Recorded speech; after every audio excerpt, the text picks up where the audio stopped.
दोस्तों दुबई की कानून व्यवस्था बहुत ही कड़ी है, लेकिन जैसे ही दुबई में रात होती है तो वहाँ के गलियों में कुछ ऐसा होता है जिसे कभी भी कैमरे पर नहीं दिखाया जाता है। यहाँ हर साल लाखों लोग काम की तलाश में पहुँचते हैं, खास तौर पर भारत, पाकिस्तान, बांग्लादेश, नेपाल और फिलीपीन जैसे देशों से। हर कोई चाहता है कि बस वो दुबई पहुँच जाए और उसकी जिंदगी बन जाएगी, पर सच्चाई तो बिल्कुल अलग है। कुछ लोग जो अपना सब कुछ बेचकर या फिर उधार लेकर दुबई पहुँचते हैं तो वहाँ जाकर उन्हें पता चलता है कि उन्हें जिस काम के लिए बुलाया गया है उनसे वो काम नहीं करवाया जा रहा है, बल्कि उनसे कोई गंदा काम करवाया जा रहा है। ऐसे में वो लोग कुछ कर भी नहीं पाते हैं। दोस्तों जैसे ही हमारे दिमाग में दुबई का नाम आता है तो हमारे दिमाग में इमेज बनता है एक शानदार शहर का, जहाँ पर ऊंची ऊंची इमारतें हों, चारों तरफ लग्जरी कार्स हो, सोने की दुकानों की चमक और वो सपनों का शहर जहाँ सब कुछ परफेक्ट लगता है। लेकिन क्या कभी आपने सोचा है कि इस चमकते हुए शहर के पीछे की सच्चाई क्या है? दुबई की रेत केवल सोना नहीं बल्कि दर्द भी छिपाती है। गौतम भाई हमारे यहाँ सोते हैं, बारिश हो, ठंडी हो, बरसात हो, गौतम भाई यहीं रहते हैं। अगर आपको दुबई के बारे में अच्छे से समझना है तो चलिए हम आपको लेकर चलते हैं दुबई के इतिहास में, जहां जाकर ही आपको पता चलेगा कि आज की दुबई ऐसी क्यों है। दोस्तों केवल 60 से 70 साल पहले दुबई एक छोटा सा शहर था, जहां चारों तरफ रेत थी और वहां बहुत कम ही इंसान रहा करते थे, और जो लोग वहां रहते भी थे वो बहुत ही गरीब थे। ज्यादातर लोगों के पास ना तो खाने के लिए कोई सोर्स था और ना ही रहने के लिए कोई अच्छा मकान था। यहाँ के ज्यादातर लोग मोती निकालने और ऊँट पालने का काम करते थे। ना तो यहाँ गगनचुंबी इमारतें थी, ना तेल था और ना ही वो सभी चीजें जो आज दुबई की पहचान है। फिर आता है साल 1966 का। इसी साल के बाद इस शहर की किस्मत हमेशा हमेशा के लिए बदल गई। धीरे धीरे दुबई के पास इतना ज्यादा पैसा आने लगा कि दुबई अरब के सबसे अमीर इलाकों में से एक हो गया। लेकिन दुबई के शासकों ने यह तय किया कि वो केवल तेल के ऊपर ही डिपेंडेंट नहीं रहेंगे, क्योंकि हो सकता है कि आने वाले समय में तेल खत्म हो जाए या फिर मार्केट में तेल की जरूरत ही ना पड़े। ऐसे में एक ऐसी इकोनॉमी भी होनी जरूरी है जो तेल पे बिल्कुल भी डिपेंड ना करे, जिसके चलते उन्होंने टूरिज्म, बिजनेस और रियल एस्टेट में बड़े बड़े प्रोजेक्ट शुरू किए। इसीलिए उन्होंने पाम आइलैंड, बुर्ज खलीफा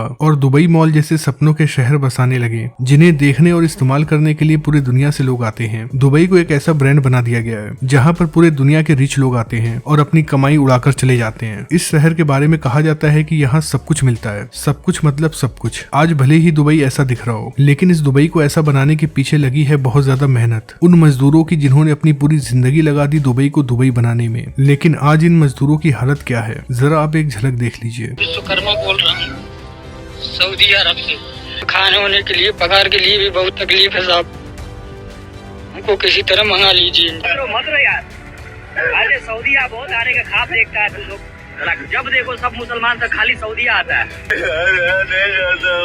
हमको बचा ले भाई, हमको पैसे कहाँ के रहने वाले?